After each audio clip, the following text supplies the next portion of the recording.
You're listening to the Awkward Pillow Talk podcast. I'm your host, Jason Class, along with my wife, OnlyFans model and self-proclaimed awkward chick, Stephanie Class.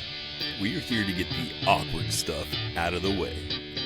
This podcast is a true representation of our journey through anxiety and learning to love sex. If any of that offends you, we'd like to say, fuck you.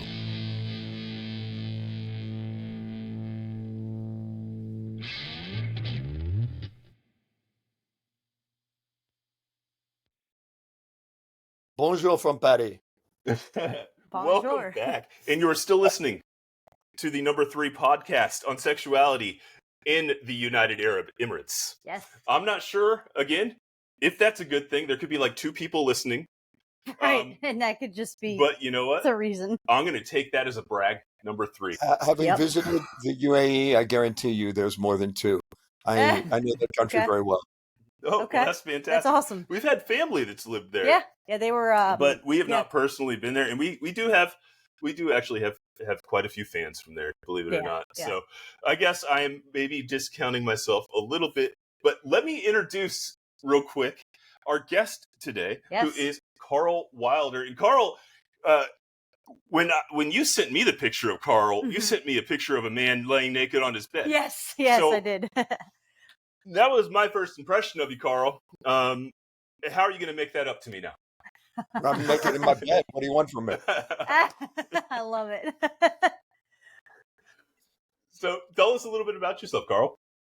Okay, well, I work in event planning now, and so I have a wonderfully interesting job, but that is not what I have always done. I was a chef, and during the lockdown, I wrote a book about how I became a chef and how I became a voiceover artist for a very particular type of film, as well as recordings that went over the telephone. Back then, they were called 976 recordings. Okay. We're talking like the 1-800-SEX hotline stuff. No, these were Is that what you're 976. talking about? Yeah, the 1-minute voice recordings. Yeah, I got my start doing those. I don't know about that. Yeah. Are we censored at all? You got to tell me about that. Are we censored at no. all? Totally uncensored. Okay. So Nope. I answered an ad in some San Francisco publication that said, "Can you write? Do you have a great voice? Come on down. We're doing these 1-minute recordings." And I was in college and I needed extra money. So I went down and met with the woman whom I'm actually still friends with to this day. She also lives in Europe now. Awesome. And her husband, who was the sound engineer.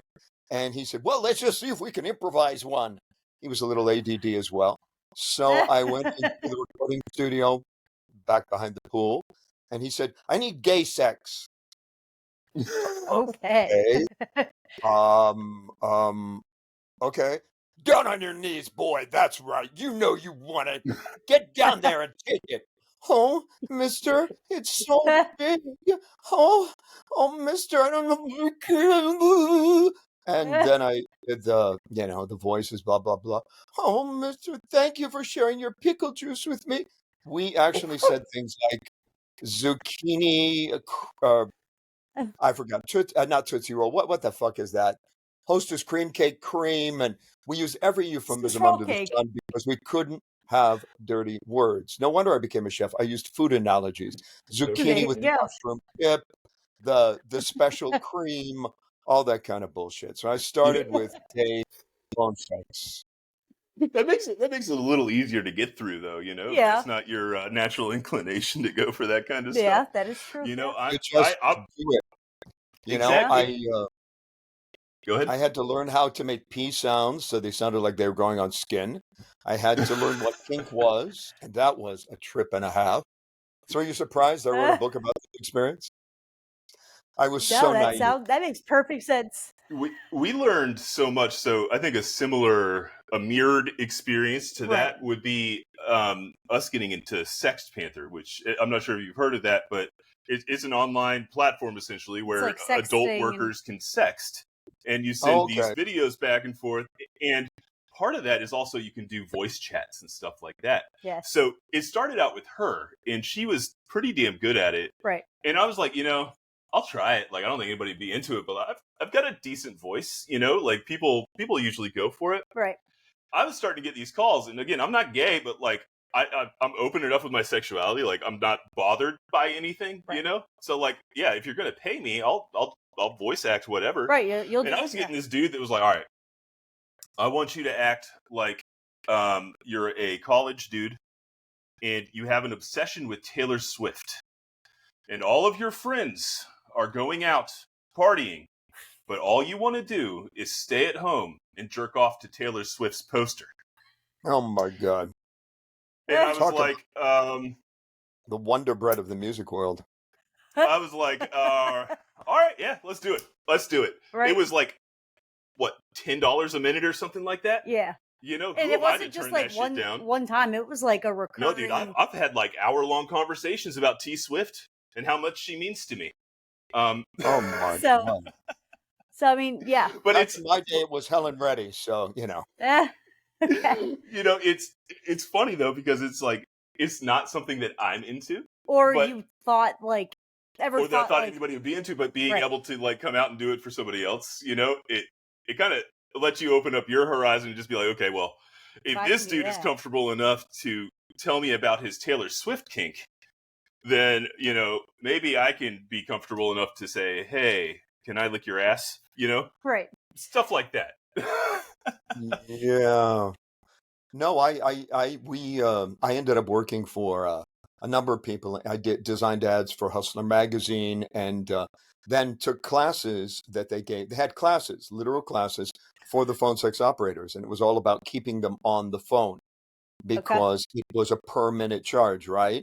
So we had this lovely Uruguayan woman teaching the class, and she goes, Noreen, what do you say if he says he wants to talk to your 13-year-old daughter?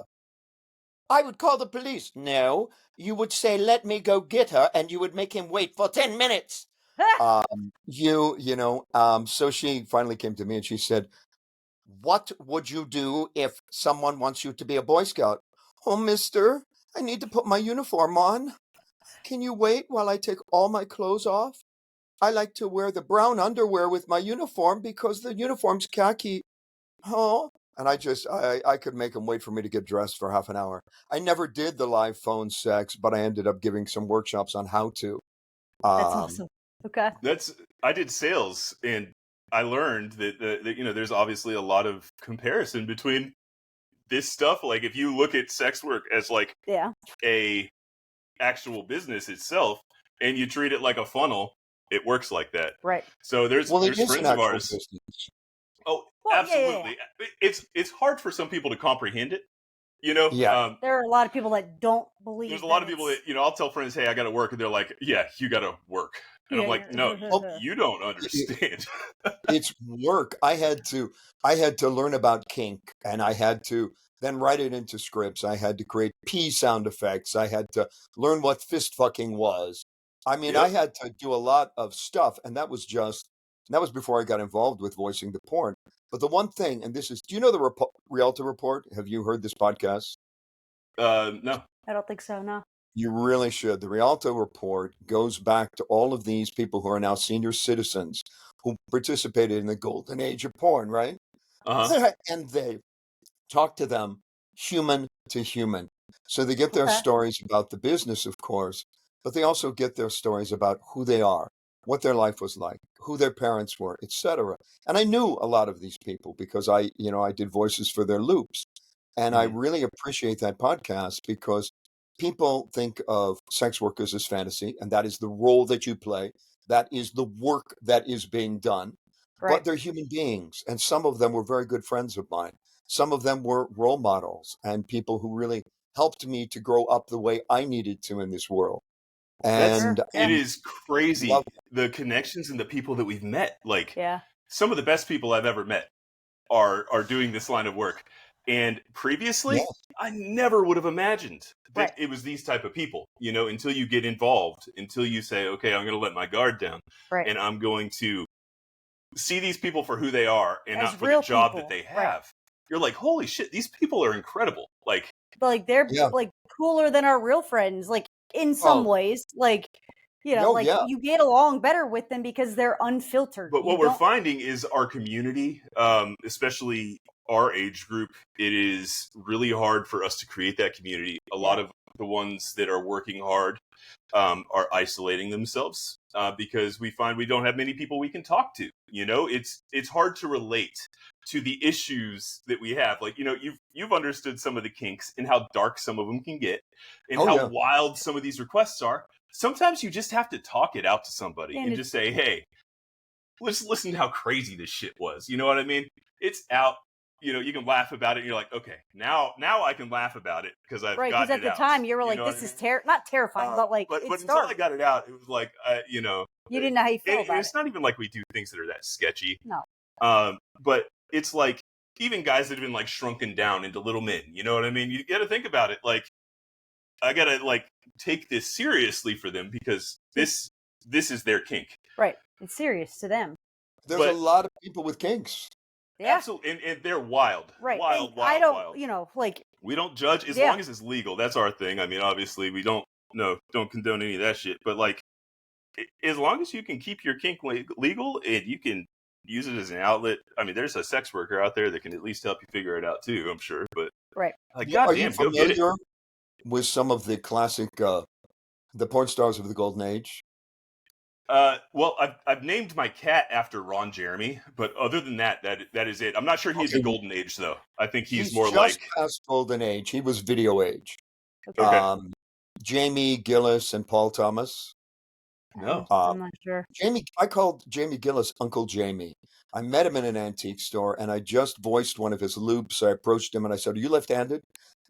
And that we were friends until the day he died. He was the best man at my wedding. Wow. Yeah, Carol Doda, who was the stripper who was famous for the silicone tits in San Francisco, was the matron of honor. These people were people to me, but Jamie had a kink. Jamie was bisexual, and he liked to go to porn theaters showing his movies and fuck men in the audience while they were watching him fuck a woman. Okay. That was his kink, to convince Very a man specific, to. but yeah. Like, Very specific. Yeah. And he was amazed at the number of people who went for it.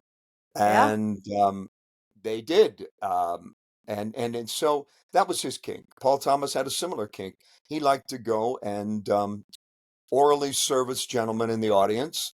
He liked it really sleazy while they were watching him fuck a woman on screen. Okay. That was his kink. Yeah.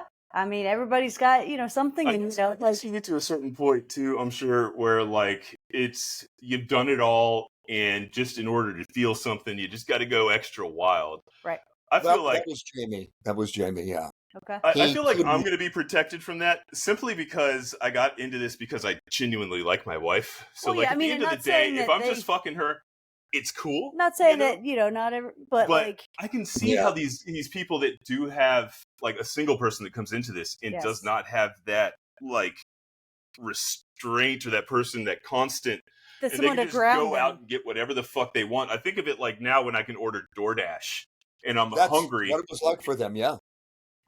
It's like I'm hungry, but I've had so much to eat that I've had whatever I've wanted for so long that I just have no appetite for anything. Right, I know I need to eat, but nothing is appetizing. Right.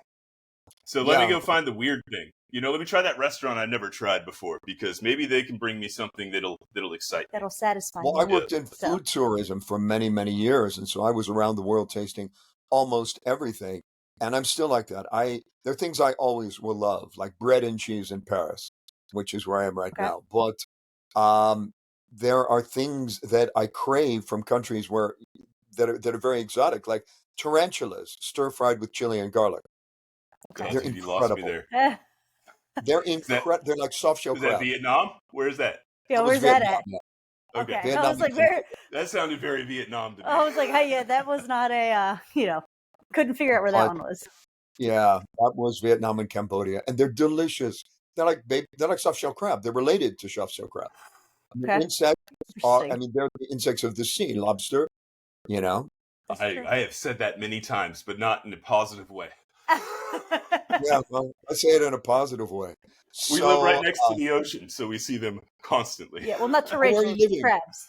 Where are you living? We're in Florida, on the east coast of Florida. Yeah. Okay. That's why you're tan. Yeah. Yeah. Yeah. Yeah, we live in paradise every day. Just Every day's sunshine. yeah. We moved from Virginia though. Once we started being able to make a living doing this, Yeah. I was in real estate, and I was doing pretty well in that. You're But similar. I didn't get to see her. So there is similarities for sure. Yeah. I like that I can be less filtered in my speech. Yes. Here. Yeah. And I like that it's more okay for beautiful women to approach me for sex here. It was more frowned upon in the real estate industry. More, In fact, like, I'd say entirely frowned upon. People did it anyway, let me tell you. They did. Well, yeah, they did. I did not get that memo, though. Or those, or those invites. Those clients. So that's okay. No pity party for me. I've gotten my fair share. Yeah. Good for you. But it is really cool to listen to your insight on this, because I'll be honest, for us, we are completely disconnected from the rest of the creator world, or a lot of the creator world. Yeah. And we're not necessarily, I don't think we'll ever go necessarily like adult industry. Right.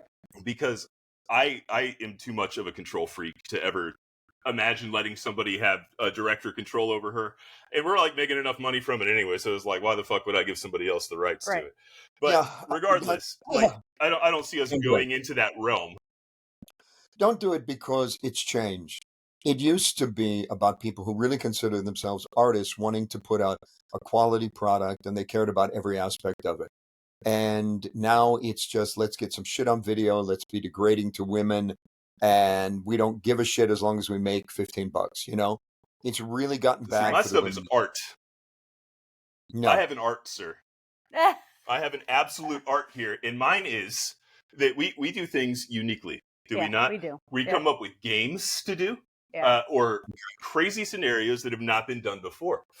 And I feel like that is what puts us apart. Like, so we've done this one thing. I got this from nowhere, but old adult magazines, right? I figured, for what we're doing, I'm a photographer. She takes dirty photos. Let me go buy a shit ton of these, right?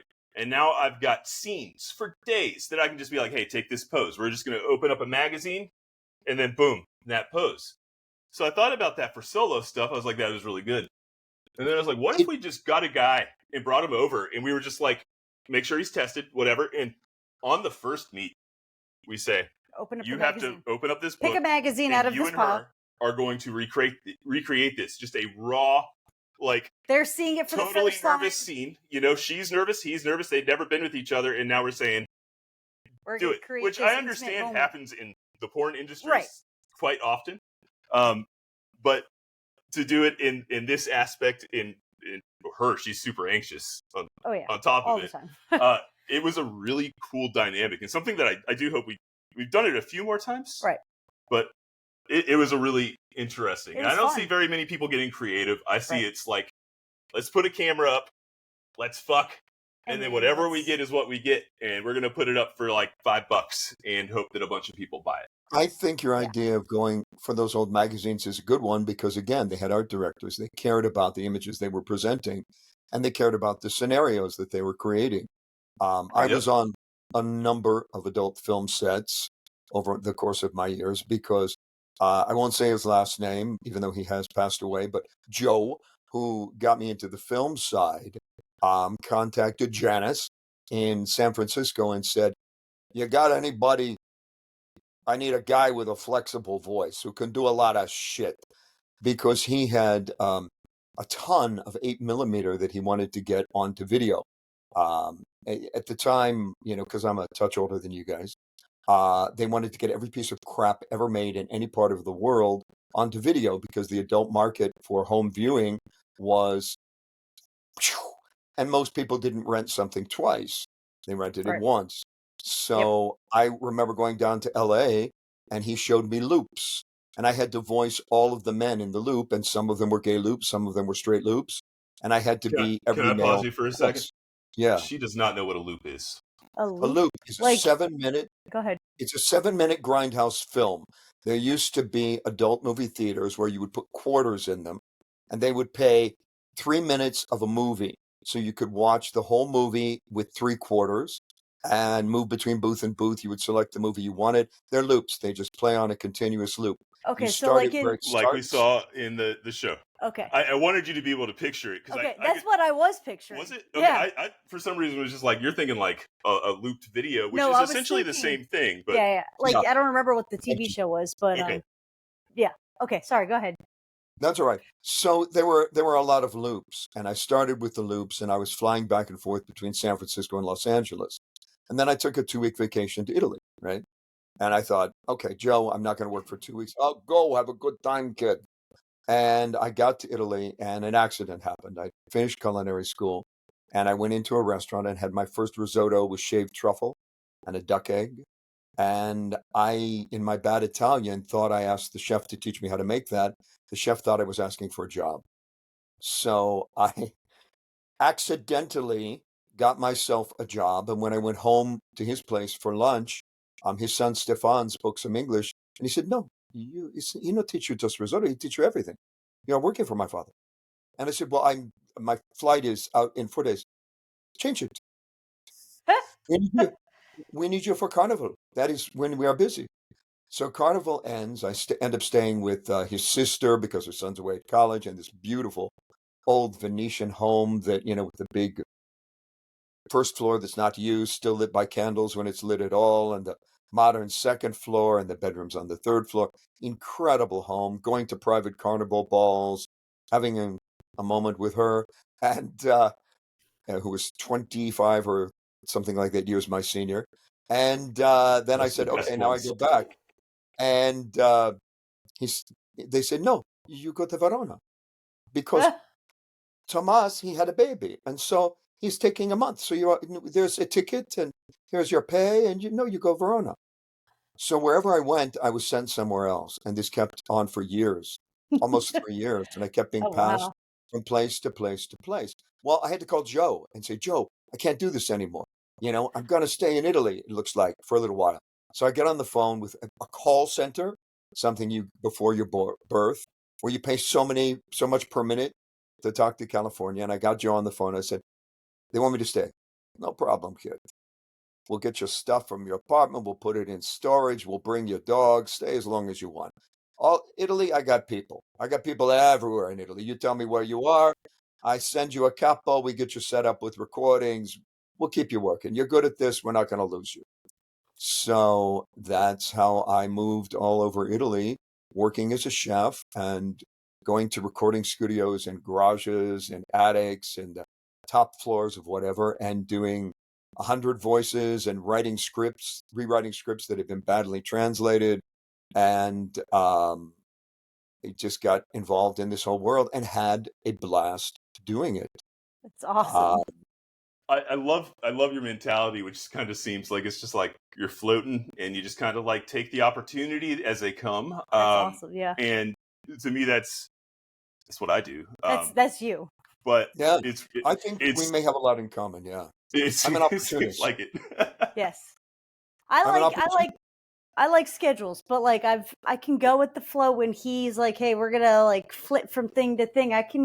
Well, sometimes you just gotta that. catch the vibe for something and be like, I'm getting good energy over here, so I'm gonna float this way for a little bit. Yeah. Yeah. You know, Right. And I'm all for floating in the right way. And I love doing the work. And then I got cast in the musical Hair after working for a few years. And I had a whole cast, and Joe came over to see my debut in Hair with his wife, Vic. They were becoming like, I know that he was connected, but they were like parents to me. I can only speak of them in how they related to me. They were incredible to me until they unfortunately have both died.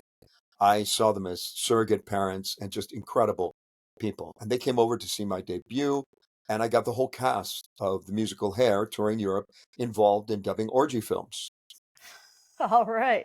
That's awesome. Awesome. including some swinger party shit from the 60s they'd found on a floor somewhere, all kinds of stuff. That'd be a fucking And blast. Right? Voicing that with all your It friends. was. Oh my gosh. That's awesome. We had so much fun doing this. Some of the movies were ludicrous and some of them were just outrageous, like some of the stuff that came over from the Soviet Union. How they got porn out from behind the Iron Curtain to be dumped onto video in the US market, I will never know. But they did. Where there's a And will, there's a everything way. that came out of the That's Soviet wild. Union was a gangbang because they could find 100 men willing to do it and maybe one woman who would lie Right. there, Just lay wait there. for it to be over. And then, it was that quality of absolute garbage. They would burst out of a car, or it was in it's not a hammam in Russia. What's it called? The bath in Russia. The You are far more worldly than I am. Oh, say we are It's not not worldly. hammam, but it's like hammam. It's like there's one for men, there's one for women, there's sauna, there's steam, and you go rolling in the snow. And one of them was shot in a um oh, come on. Russian bath. Banya. Yep, I've That's never how heard we're- that word in my life, Banya. so there was no way I was going to give it to you. It was shot in a banya, and it had about 35 guys and one sort of weaselly looking guy. And I had to be the voice of all the guys and try to sound Russian. 35 guys. And it was hard to keep them together because sometimes you're not seeing faces. I had to Right. kind of memorize body parts. And then the little wormy guy gets the girl out, who gets up from the table naked after being fucked I don't know how many times. And he runs out into the snow, and suddenly she's fully dressed again without any cuts. And he gets her to the street, and then he goes running back into the banya. And the guys then attack him for letting her go. And they gather around him, and they all start shoving their dicks in his mouth. And that's where the movie ends. Oh my Um, gosh. yeah, it was not pretty. Oh my Um, gosh. so I had to imagine what's that going to sound like. Um, Oh man. I've got to do at some point. I have to do the book to tape for this once. I'm coming out to January 2025, but you guys were too good to miss when Stephanie posted. I thought, no, Yeah. this Well, I is right up appreciate my It's it. alley. hilarious, dude. Yeah. Absolutely hilarious. Yeah. I love it. So I do got to ask you. So before you decided to get to kind of float through the world, what Right. was your plan? Did you want to be like I went to school to be a musician.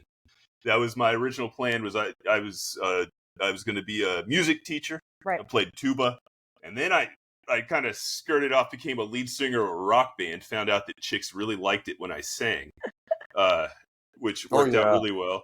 And then I kind of became, I was like, I'm good at sales, real estate, and now I'm back to porn. But, Back to porn. Well, not back to You've porn, circled- back to not doing real people work. It's Quote, real unquote. people work. Don't I discount say yourself. quote unquote. I will not allow you to do that. I appreciate it. Real friends of mine have done this work. They're real people to me, and they're beloved. Oh, yeah. I appreciate it. I think of it as more of a I guess a joke out to my friends, Right, as Okay. my way of being like a you guys think this is a joke, but I'm putting in 60 hours a week. Yes, You we know what are I mean? working far harder than you think that we are. Right. So You'd have to pay me a fortune to get me to talk about Taylor Swift. So it's worth it. I don't To even be really fair- fucking know. I've never heard her. I know she's some generic blonde that is dating some guy. I don't even remember who. Who Look, dude, cares? I'll break out the guitar right now and give you the best Taylor Swift of your life. But I know, thank you. you might get copyright on this one. I can't have T Swift after me for the No. copyrights. I I can't afford had that been shit. an actor when I was a kid, so I went from Shakespeare to porn. That's ultimately what it was, and so performing was very natural for me, even just the voice work, and I was good at it. And I did a number of legitimate films as well, some classic movie restoration, because I'm good at aping voices. So that's the link I was looking for right there. It was just always going to be. You had something artsy already, which was your acting, Right. and for me it was my being able to be a musician, which made me comfortable being a performer. Yeah. I don't know what it was for me. You just got I've roped sung into the it. blues many a time in front of an audience, and recently, oh God, this was a trip. Jimmy Rado, who wrote the musical Hair. Are you familiar with it? Okay. Okay. Yep. I know Harry. Yeah. Okay. Well, I was Claude in Hair, the young innocent. Interesting. Beautiful Boy. blonde boy. It's a little less blonde and a little more white now, but fuck it. And Jimmy had written that he wanted me to perform at his memorial when he died. And he had put that into his will. Now, I had not sung in public in years, and certainly not to do concert work. And I was supposed to close the show and do these songs as Claude. They had to lower it 2 octaves. I couldn't even approach those high notes anymore. So here I am in Yeah. front of hundreds of people at the St. James Theatre in London. And it floored me because first number, we got the first standing ovation of the night. Oh wow. Second That's number, we awesome. got another one. Third number, we got another one. And they said, you're going back out there and you're going to sing the only other song Claude had. Where do I go? Sorry, you have no rehearsal. Sorry, we haven't had time. Do it in the original key. Get through it. Oh no. And so I was, the voice of God went through me because I was out there, and I hit all the notes, all of the notes, all the way through That's the end. awesome. That's And I awesome. don't know how I did it. I swear I was spiritually, a ghost was in my body helping me See, because now I don't have no notes.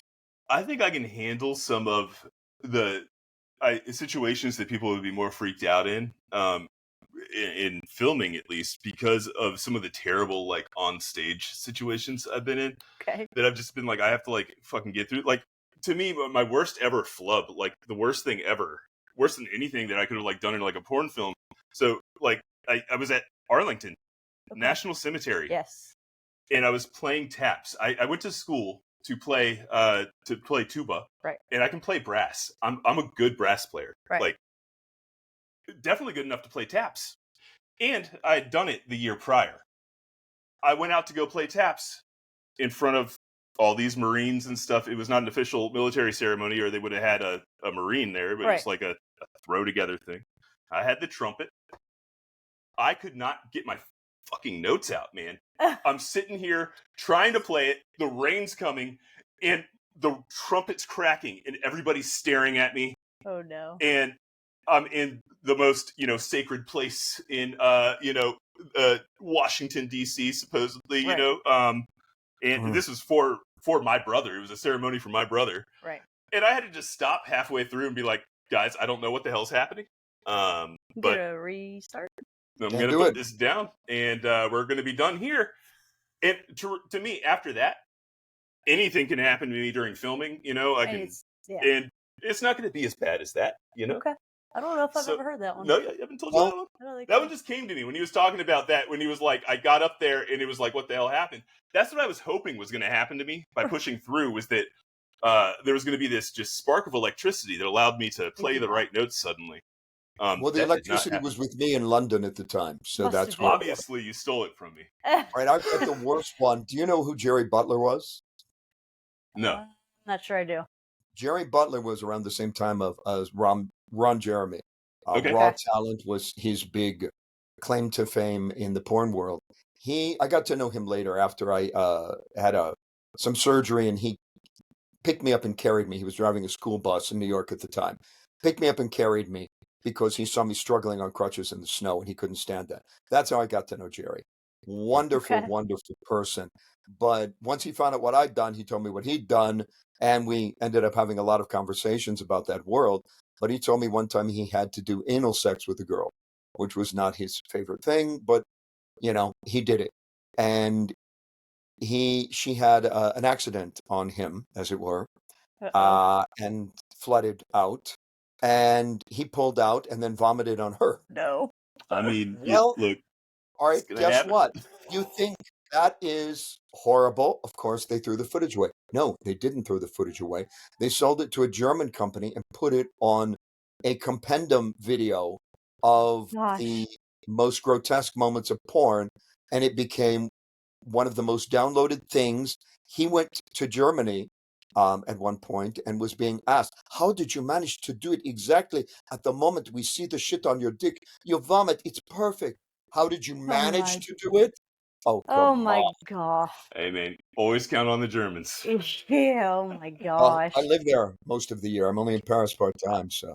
Do you? Okay. That's awesome. Oh, yeah. We have her dad is quite worldly. He travels Quite a bit too. He travels. He gets to go to all the cool places and tell us about it. One day we want to be like him. Yeah.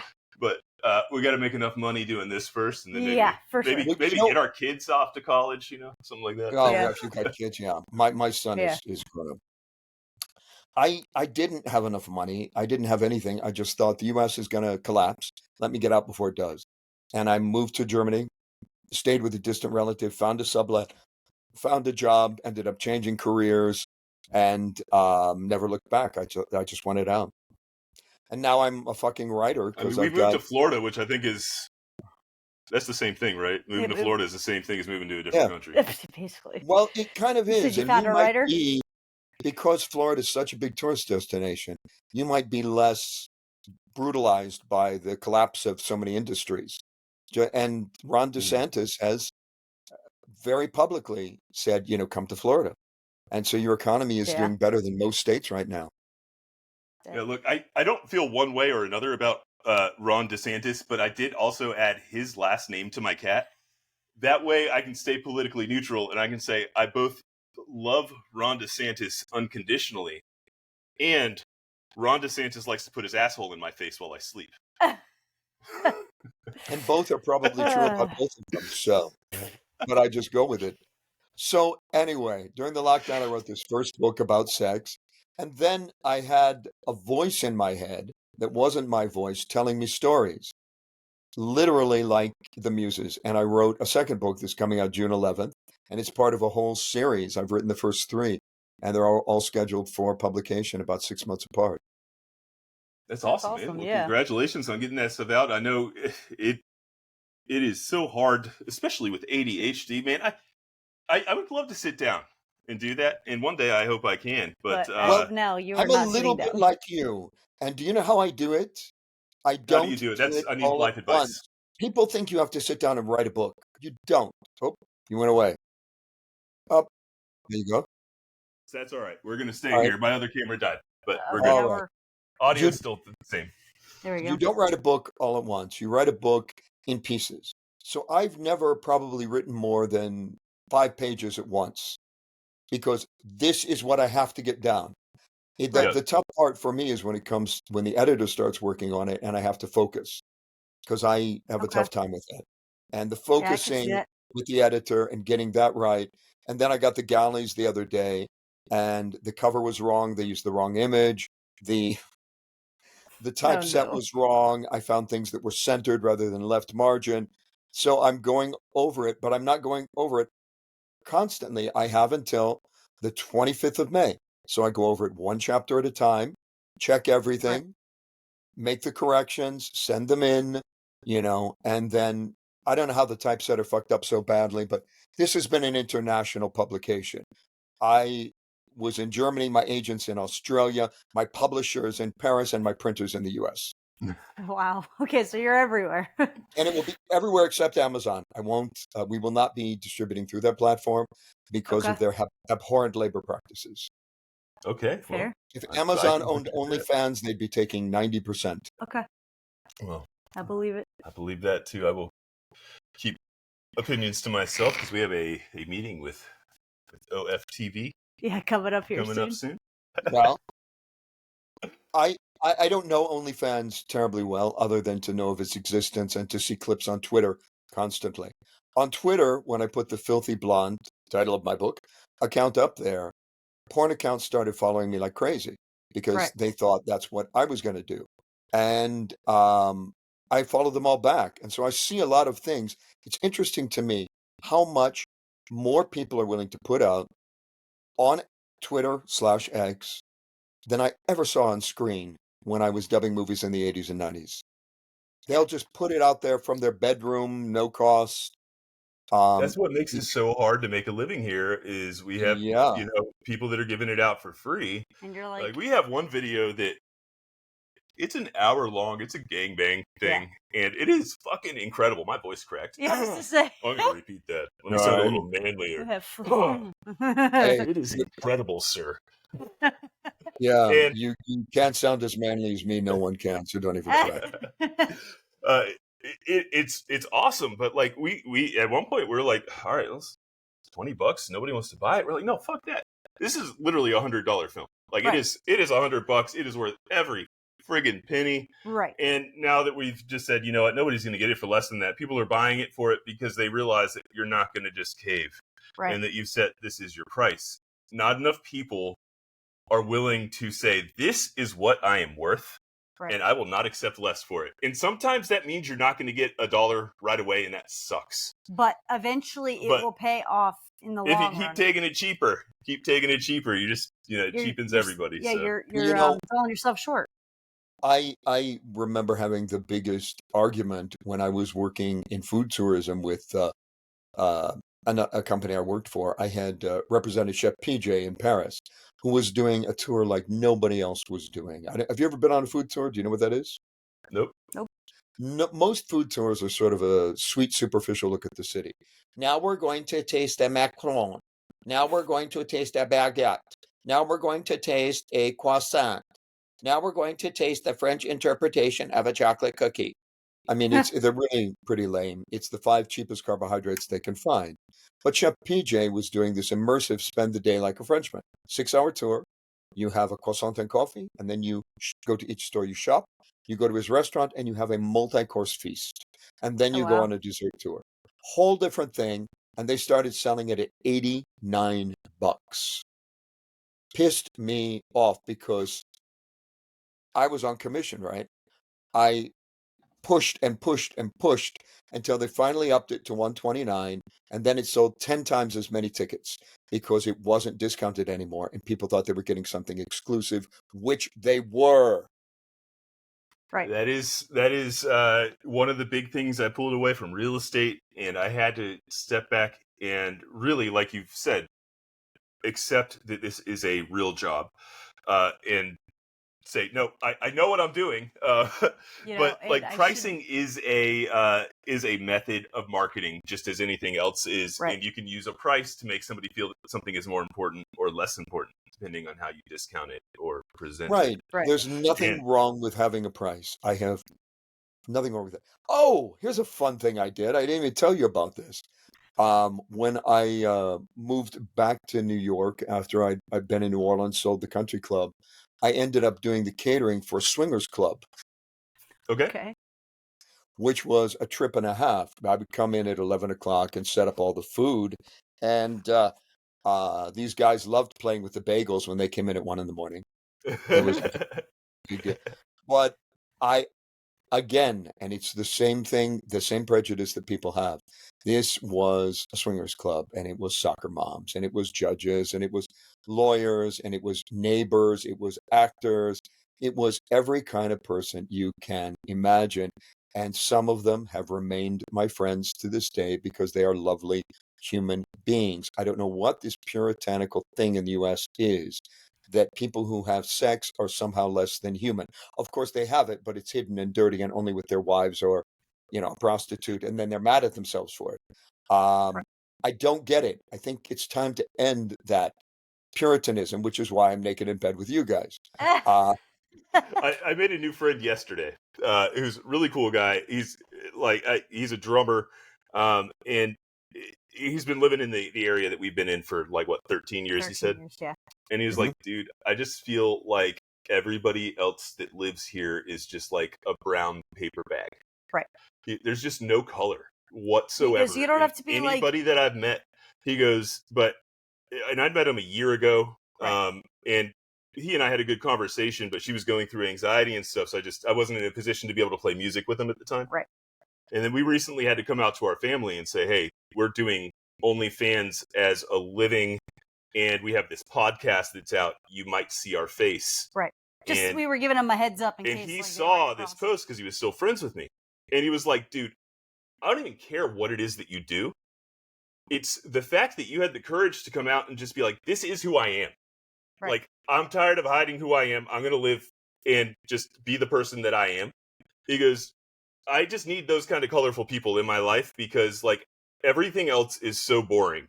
Right. Unless you have these people that are willing to live life the way they want to live. Yes. Right. Yes. Exactly. And I didn't think of it like that, but... Yeah. My workout partner for years in New York was Enrico Vega. and he was a gay Latin porn star. And he told me that he was going to tell his grandmother on Thanksgiving what he was doing, because his grandmother had been the one who primarily raised him. Okay. And he was so surprised. He was very nervous. And he said, Grandma, I got to tell you, I do gay porn. That's what I do. I don't just work at the hospital. And she goes, good for you, boy. You always had a big pinga. That's the response it should be. Yeah. He was not bothered by this, at least, and it allowed him to be closer to his grandmother. Now, I did do my mother one favor when I wrote the book. She's still quite alive and healthy and vital and wonderful. I killed her. So I made it slightly fictional in that I knew that my mother would want to be dead when this book came out.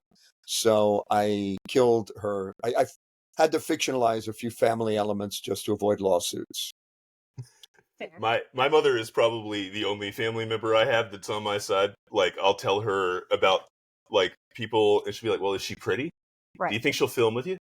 And I'm like, "Mom, okay, I realize that you're getting more comfortable with this, but at this point, we need to chill a little like bit. you need to back it off." But no, I'm like, I appreciate that she's comfortable enough to like, she's trying to make that connection, right? And it doesn't make me uncomfortable. I've told her that many times. Is I'm going to make you uncomfortable with how comfortable I am. So, like, don't censor yourself for me. Right. Do you know the one thing that did make me uncomfortable? What's I was doing a number of layouts for the live phone sex recordings, and I had to hire models for the gay and the straight ones and do a photo shoot in Los Angeles. And one of the gentlemen who showed up to do a nude audition was a former childhood star of one of those beloved shows. Oh, okay. And he really wanted to do it to shed his image, to appear in an ad in the back of a gay porn magazine. He's not gay, but he was built, and he really, really wanted this. And it made me so uncomfortable. Just even wanting him to put his clothes on to talk to me, I couldn't stand it because I had seen him as a kid on TV. So I called him the next day. I said, I cannot do it. I will not do this with you. And I'm going to tell you why. It's going to ruin every opportunity you're going to have going forward. Don't do it. And then I saw him 25 years later at Joe's birthday party. He was one of the guests. And after the party was over, we went skinny dipping. He's still an exhibitionist. And he thanked me. He said, I never would have gotten the reality TV. I never would have done this. I never would have done the reunion movie. All of that would have been shut off to me. And thank you for not letting me do it. And he said, I took your advice. I got a photographer, and I got a whole bunch of private pictures when I looked really hot. And when I'm dead, they can publish them everywhere. There you go. That's awesome. Yeah, that is awesome. I think if we were in a position where we thought that I was going to have to go and get another job, or I've, done anything other than like find my own work for the past, 6-7 years, then we maybe would have given more concern or consideration to, coming out and telling people. But it came to the point with us where it was like, if we're going to try to protect people's image that we care about, or not protect their image, but their feelings, right? We can't really market properly. It's like marketing with my hands tied behind my back, because I'm constantly saying, oh, I can't put it here because what's so-and-so going to think? Right. Or, like, who's this going to think? So for us, when we decided, hey, we're going to embrace this is our, essentially how we're, paying for our children to eat and stuff too, then we're just going to tell everybody. And if you don't like it, you can fuck off. And if you like us, then you can be our friend now. Right. Like, you find out not like who your true friends are. No, we've had some awesome people reach out. We've had people that I would have never expected to like reach out, that have reached out and been like, this is awesome. I'm glad that you're, being your true authentic selves, and you're able to be so open and honest with everybody and being vulnerable, and like, it's an awesome feeling. And maybe not everybody has reached out, and that's fine. Yeah, I'm sure there's plenty of people that are like, I can't believe they did that. They're going to regret that decision. Right. But to us, we're like, we'll be all right because we're married. Like, right. But how many kids two? We have two. Yeah. It's enough. Yeah. Oh, yeah. No, we're done. One was enough. We're done. 2 kids and a cat. You're good. Oh, we got 2 kids. They'll soon get started on this. We're done.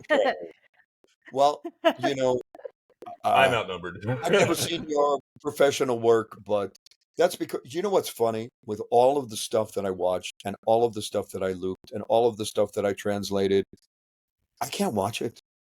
Dude, I hear It it. does Yeah, no, we nothing can't. for me. I I hear Yeah. mean, that so I loud. watch a clip.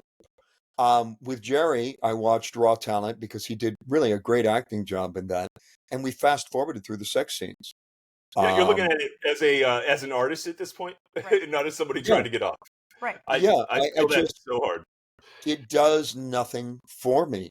I look at it very objectively: the lighting, the sound, the this, the that. That is. Um, you know, it doesn't. It fails to excite, and I know I, that it's. I love it. I still love it. I'm not gonna lie. I think it's an amazing art form. But I cannot go on Pornhub and jerk off anymore, though. no. I can't be like, hey, this is gonna be my path. But I appreciate it as an art form. Like I can still look at it and be like, that And was you can get beautifully shot. ideas or be like, that was a I really love that right. idea. Other people are going to like it, but I mean, I'd imagine it's like maybe like a world class chef, you know, when they cook their own food type thing. Like, Right. you know, it's just maybe it's not as good when you're constantly cooking your own food. I don't know. You know I don't what? know. It kind of is. I save the best for me. Okay. Yeah. So I mean, I yeah. I mean, I can there's. cook an incredible meal for one. I mean, today I had a chicken salad sandwich, but it was on a baguette, so it's very French. There you go. Yeah. Yeah. And No, I we. also say I share a dog. So I am the Okay. daddy, and Jasmine is the mommy, and the dog lives with me, and the dog lives with her because we both travel, and you know, so and he loves us Hey, both. He's happy everywhere, That's and I awesome. cook a lot for the dog. Okay. that's awesome. That's awesome. Yeah. Our dog would love that. Well, he can't eat these commercial foods; they make him sick. Yeah. He's Okay. got a sensitive tummy. I'm thinking ours does too, but Yeah. I think our sister. Yeah. that's a different type of podcast we're getting into now. At this Okay. point, you got experience in the veterinary world too, Carl. Start No, but you diagnosing. told me it could go anywhere, so I'm just going It with the could flow. go anywhere. I'm not trying to make it be about one thing or another. You, You're the, fine. I mean, the book is called Filthy Blonde, the one about the adult world. What the fuck is the other one called?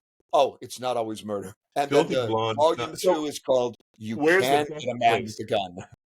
You can. Where's the best place to buy it since they can't get it on Amazon? Barnes and Noble.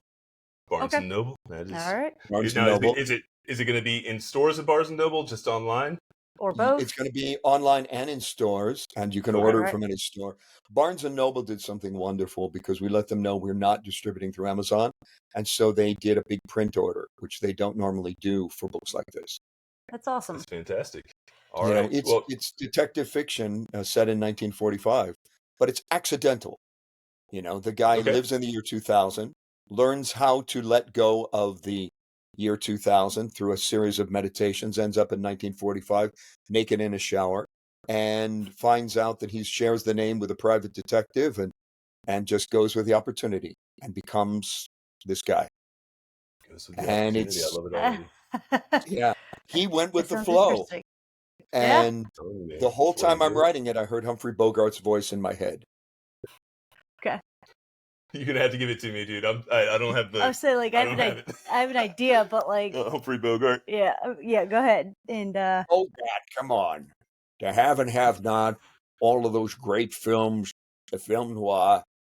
there But you go. Okay, thank you. he was not a I pretty man. recognize. Women loved him.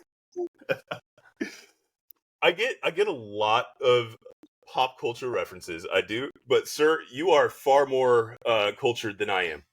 So I don't know if I'm cultured, but you are living I'm in older you are in France right now. I believe we can in definitely Paris. go ahead. Yeah. We can go ahead and settle it. You are more cultured than me. I'm two moves Okay. away from being considered a Florida man. So I've been to Florida. I catered a wedding in Key West once. That was a trip. Okay. Yeah, we've never been to Key West, but we've only been in Florida for what, like a year and a half. So yeah, I'm still learning it. But still learning the area. At some point, you need to drive down to the Keys. Don't stay in Key West. It costs too much. Oh yeah. we've But heard. drive down and see the Keys because there are a series of little islands connected by bridges. I think there's 8 of them, and they're all so beautiful. I've been to Key Largo, Go for photos at the but very least, you know, but we didn't stay a whole long time in Key Largo. We were planning on going all the way to Key West, but ended up realizing how far Key West was still. She was So before she met me. That's what she's trying to say. yeah, Yeah, it but was like it's 4 hours 15 from years Key ago. Largo. Yeah. Yeah, so we were Um, like, we're gonna just like stop here and say, hey, we've been to the Keys, and then we Well, went back. you can now see the movie Key Largo because it's a Humphrey Bogart film. Okay, I'll There have you to Yeah. check go. it out. Boom. Yeah. Key All Largo. right, Carl. Well, I'm going to go ahead and I will cut it here. Wait for All right. me for a minute until this Sure. finishes uploading, All and right. then hopefully we can have you back. I did not know what to expect from your interview, Carl. And I had a I didn't know what to friggin' expect blast either. too. Yeah, Well, this was that's fun. a good thing. You know, that's why you just got to go with it and say, hey. Yep. But you're absolutely hilarious, and Yeah, I it was appreciate fun your talking to you. candidness. Yes. And if your book is anything like your personality, I think people Yeah. should go check it out. I think you were super cool. Thanks again. All right.